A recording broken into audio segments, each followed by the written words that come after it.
Hey YouTube, comment ça va? Moi ça va pas trop mal, ça va même bien. Je suis très contente de faire cette vidéo. Alors j'espère que le son va pas être trop nul parce que je filme avec mon téléphone et c'est la première fois que je fais ça avec ce téléphone là donc je sais pas trop ce que ça va donner. On verra, on a confiance en ce téléphone qui me rend de grands services.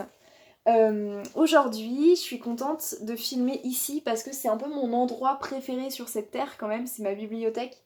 Et quels que soient les lieux que j'ai pu habiter, je crois que voilà, la bibliothèque était toujours mon endroit préféré. Et ben voilà, je me suis dit que c'était peut-être l'occasion de faire une petite présentation. Donc là, il y a un meuble derrière, on a l'impression que c'est tout fouillis. C'est pas qu'une impression, ça pour le coup, c'est le cas, mais on a l'impression que c'est un peu engoncé. Mais en fait, je peux quand même passer pour aller chercher les livres, etc., les regarder. Donc littérature française sur ces deux rayonnages ici, rangés par ordre alphabétique normalement, mais ici l'empilement des livres tend à montrer que le rangement il date d'il y a quand même quelques mois. Il y a aussi là-haut, donc bah, au-dessus, l'étagère du dessus, il y a tout ce qui est poésie, et puis tout au bout là-bas, en rouge, des livres rouges surtout, c'est tout ce qui est plutôt essai féministe. Même si essais féministes, j'en ai pas mal dans ma pile à lire aussi parce que les essais, comme je les lis pas très rapidement, ils restent quand même un certain temps dans ma pile à lire puisque je les feuillette en fait plus que je les lis d'une traite. Donc voilà, pour arriver à cette étagère là-haut, il leur faut quand même un petit certain temps, ils n'y arrivent pas tout de suite.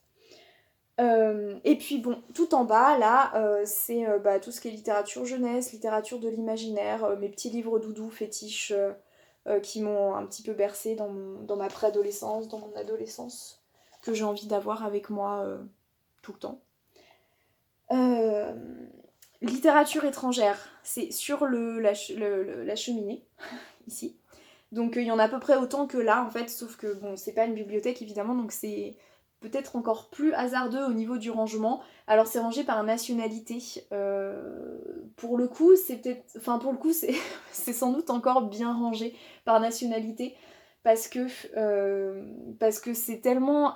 Voilà, les piles sont tellement pas faciles à déplacer, c'est-à-dire que les piles, les entassements sont pas très mobiles justement au risque, voilà, si je prends un livre, je risque de faire tout tomber, donc résultat, je réfléchis à deux fois avant d'être sûre d'avoir envie de prendre un livre dans cet étage-là de ma bibliothèque.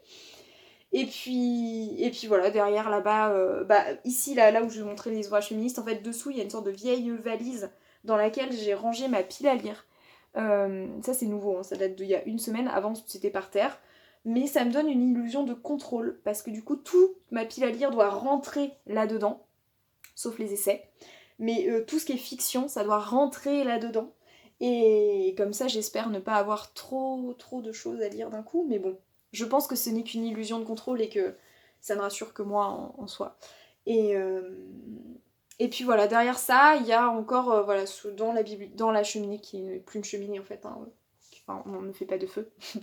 Dans la cheminée ici, il y a le théâtre derrière. Voilà, j'ai un petit peu de théâtre, j'en ai pas énormément ici. Et puis bon, voilà, en fait, j'ai encore tout ce qui est essai, littérature théorique sur la littérature, justement, tout ce qui sont aussi mes différents manuels ou même mes collections biblio-collège, etc. quand j'enseignais. En collège, c'est voilà, tout à l'intérieur là dans cette armoire, donc j'ai des livres un petit peu partout et j'en ai aussi dans le meuble sur lequel vous êtes posé. Là pour le coup c'est plus les BD. Ouais, BD. Ça, tout simplement.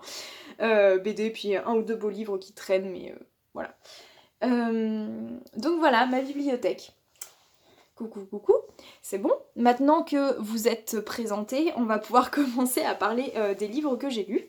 Donc j'ai lu, alors j'ai pas lu que 4 livres, j'en ai lu d'autres, mais j'ai pas forcément envie d'en parler. Je suis même pas sûre que j'ai mis à jour sur Goodreads tout ce que j'ai lu, parce que je suis pas non plus hyper rigoureuse là-dessus.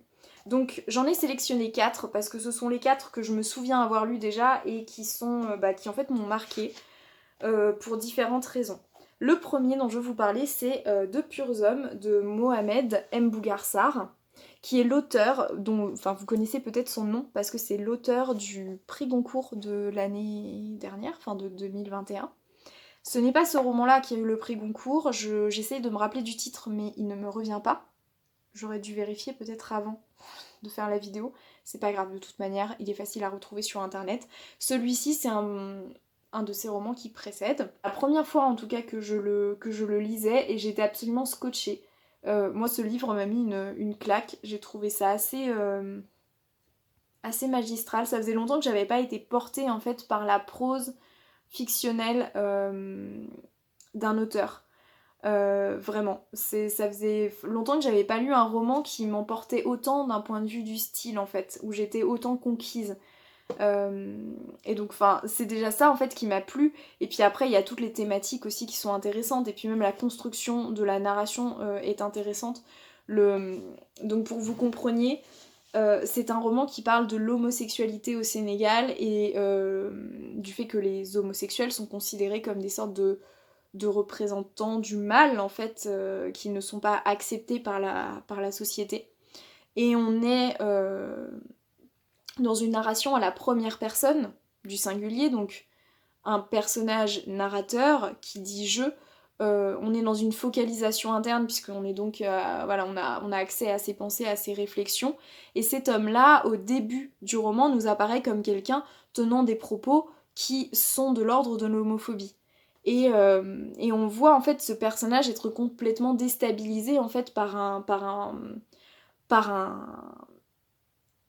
un événement, c'est-à-dire une vidéo qui fait le buzz sur internet, où des hommes vont vandaliser la tombe et vandaliser le corps d'un jeune homme qui était soupçonné d'homosexualité.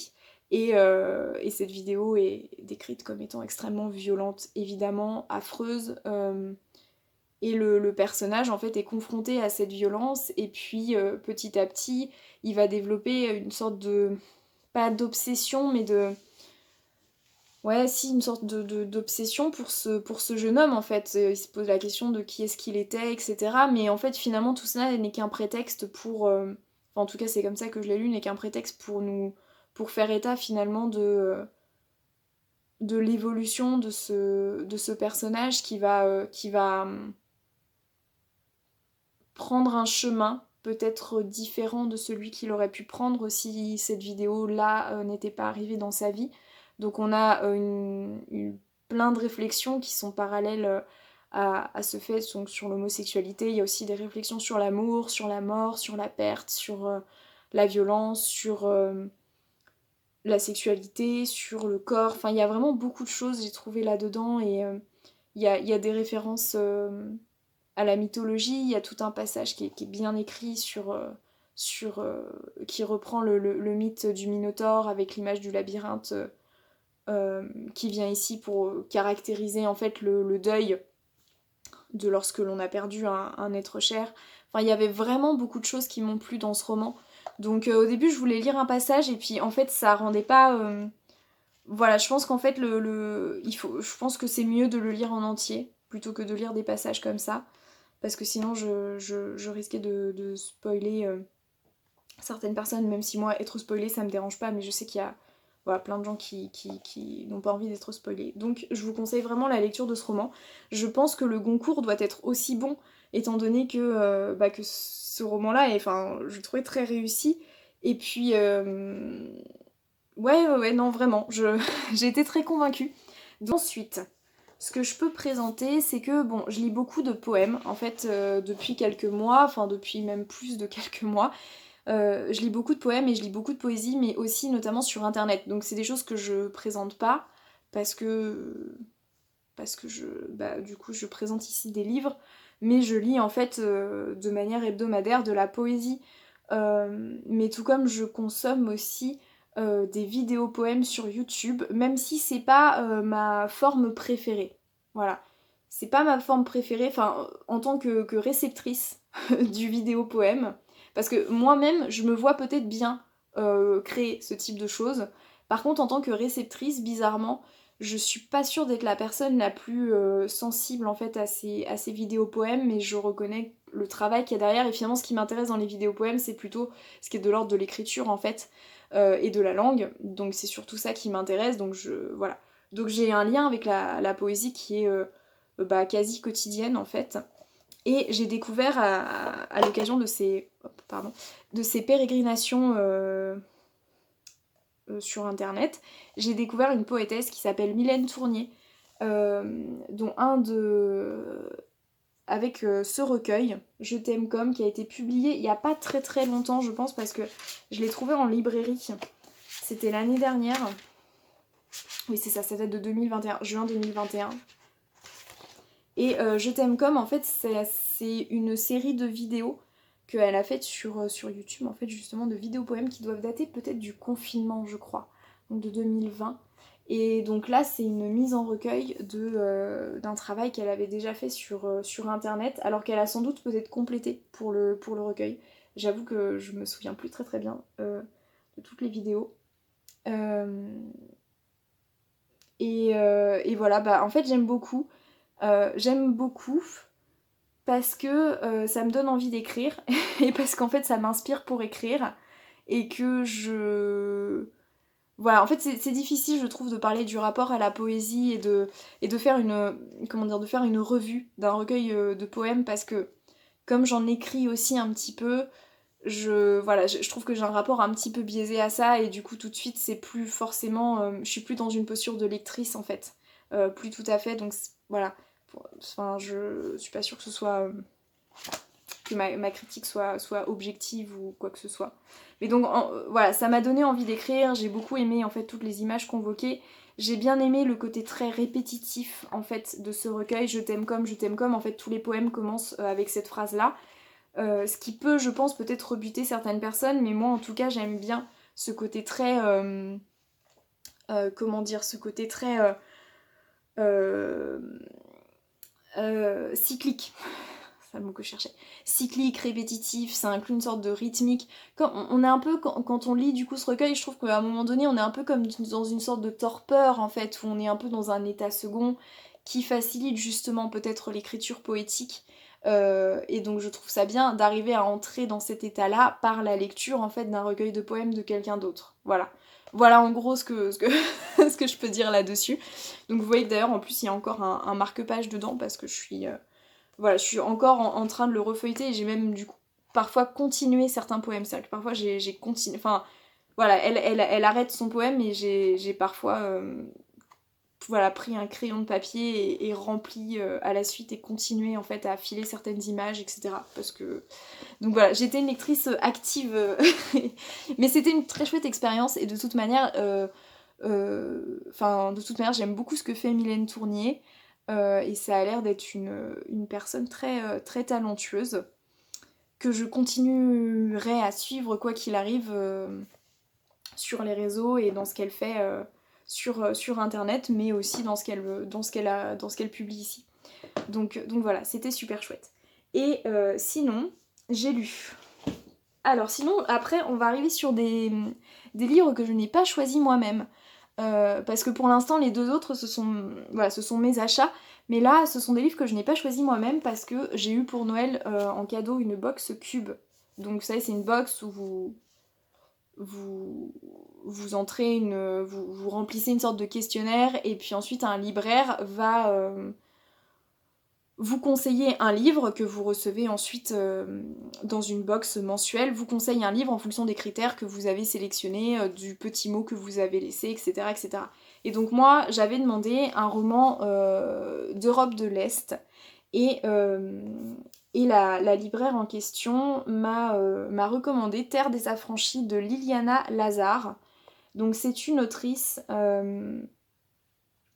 roumaine mais qui écrit en français. Donc voilà, il n'y a pas de traduction, c'est vraiment elle a vraiment c'est vraiment elle qui en fait a écrit en français. C'était vraiment très sympa. C'était très sympa, ça se lit très très bien, j'ai dû le lire en 2 jours, vraiment j'ai pas vu j'ai pas vu passer le temps avec ce roman. Et en fait ça s'inspire de certaines légendes traditionnelles en fait de Roumanie, de Moldavie, de toutes ces régions-là. Et donc ça se passe dans un village, à côté d'une forêt très obscure, et il y a de sombres histoires qui se passent dans ce village, dans une période qui est une période de guerre. Donc on est vraiment plongé dans une atmosphère sombre, avec des personnages qui sont amenés à commettre des choses horribles sans qu'ils l'aient forcément voulu. Il y a un aspect fantastique merveilleux là-dedans aussi. C'était bien. Et franchement, moi en plus, le résumé m'avait bien plu parce que dans le résumé, on nous dit que le personnage, en fait, il y a un personnage qui commet finalement une faute énorme, c'est-à-dire qu'il se retrouve impliqué dans la mort de quelqu'un et il est obligé de vivre reclus chez lui parce qu'il ne peut pas sortir. S'il sort, en fait, tout le monde imagine qu'il a disparu en fait et qu'il est lui-même mort, mais en fait non. Donc il est obligé de se cacher, donc il se cache pendant des années et il y a un prêtre qui vient le voir et qui vient lui demander de recopier les livres des saints parce que les livres des saints sont brûlés avec justement la mise en place d'un régime communiste de plus en plus autoritaire. Et cette idée de quelqu'un de reclus qui devient copiste, etc., ça m'avait bien plu dans le résumé. C'est effectivement bien présent dans l'œuvre. Voilà, après, c'était en fait une sorte de fable, et moi j'ai parfois un peu de mal avec les fables ou les contes, même si j'adorais ça, en fait, avant j'en lisais beaucoup. Mais je trouve qu'on prend pas suffisamment le temps de raconter certaines atmosphères, il n'y a pas suffisamment de description peut-être à mon goût. Après, le livre est construit de cette manière-là, et je comprends tout à fait que c'était absolument pas le but de l'auteur de faire un roman fleuve, et que le but n'était justement de pas décrire pour laisser aussi une forme de mystère, et puis parce qu'en fait on parle d'un conte ou d'une fable, donc il faut que ce soit... voilà, les personnages sont esquissés pour qu'on comprenne finalement ce qu'ils symbolisent dans l'histoire, mais le but n'est pas de les décrire en détail ou quoi que ce soit. Mais justement, voilà, moi ça a manqué peut-être un petit peu, j'ai eu un peu peut-être de mal à m'installer dans l'atmosphère de ce roman, même si c'était vraiment très pittoresque au niveau de la manière dont on s'est décrit. C'est-à-dire qu'on arrive quand même à bien s'immerger là-dedans, parce qu'il y a quand même des détails suffisamment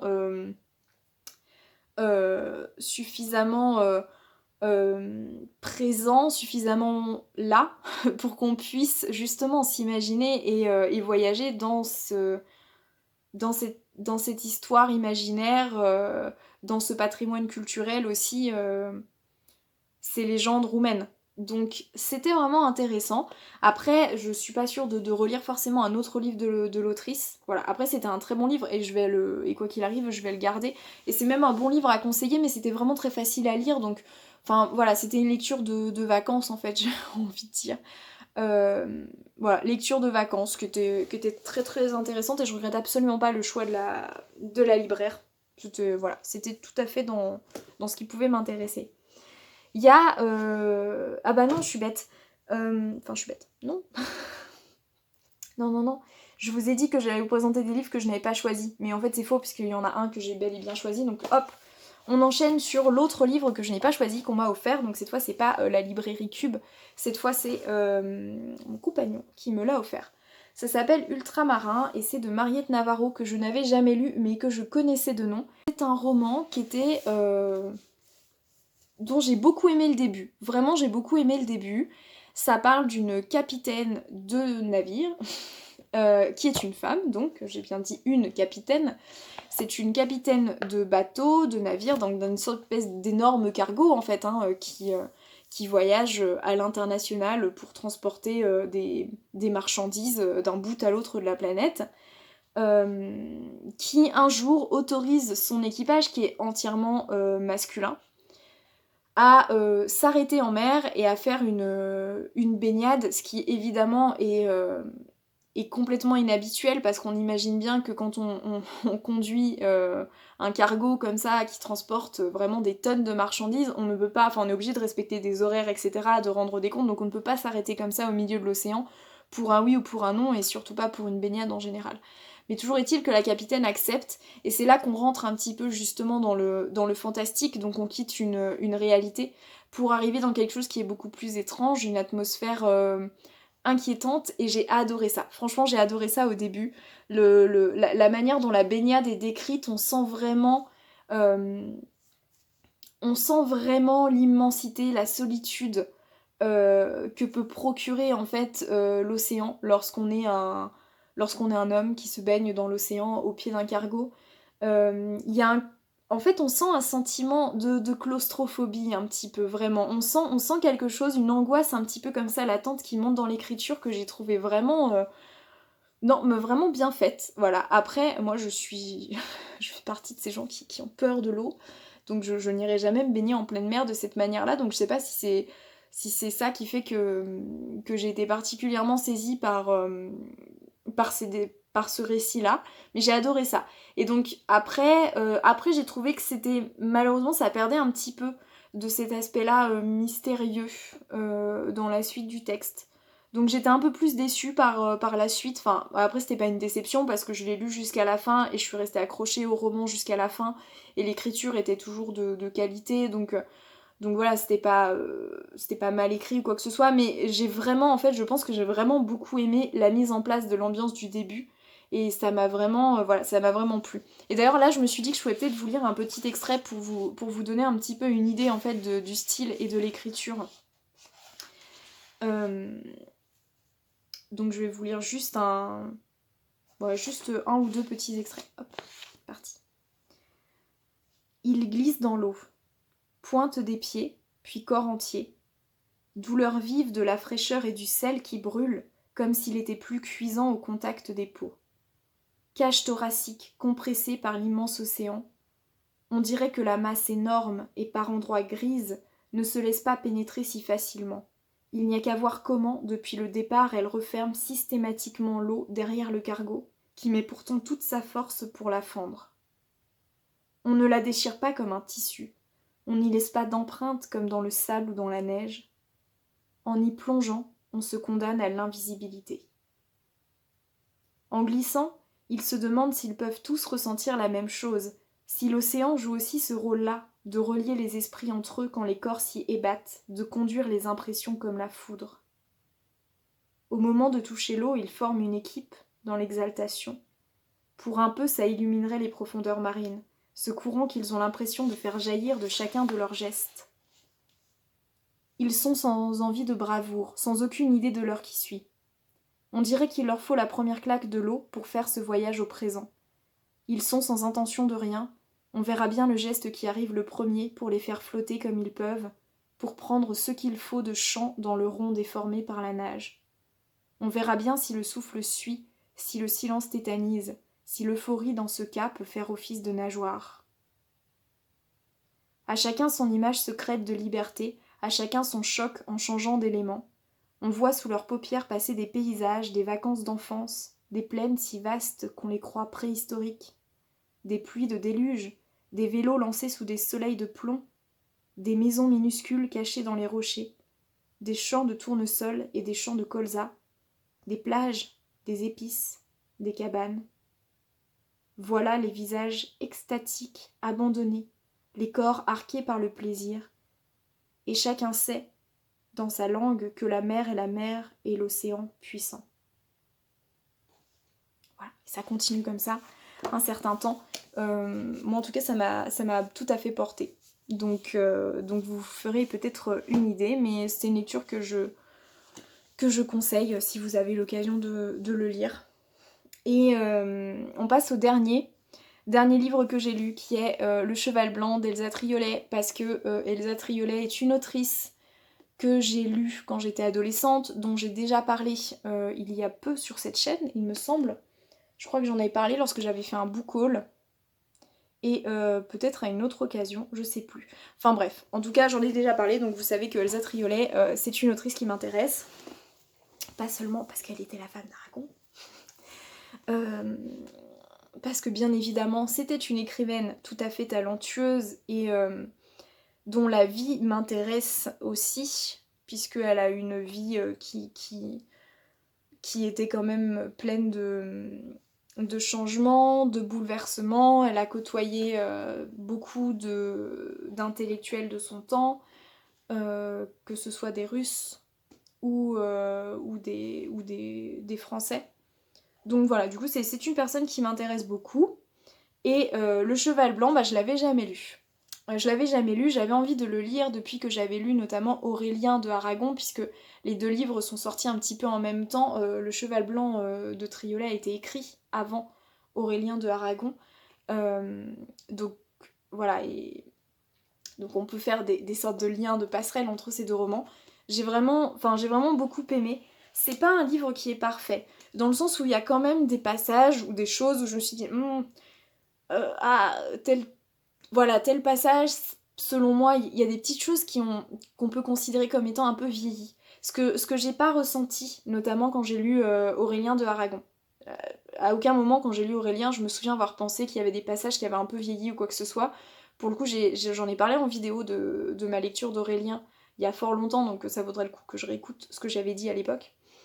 Mais il me semble pas. Là par contre, il est vrai que parfois je me suis dit ça a un peu vieilli, ça c'est... voilà, il y avait peut-être aussi une manière dans l'écriture, une certaine tournure un peu maniérée, voilà, petites choses comme ça. Mais j'ai été transportée quand même par ce roman qui est une sorte de roman d'apprentissage, on pourrait dire même une sorte de roman picaresque en fait, où on suit ce personnage de Michel du tout début de sa vie, quand il est enfant,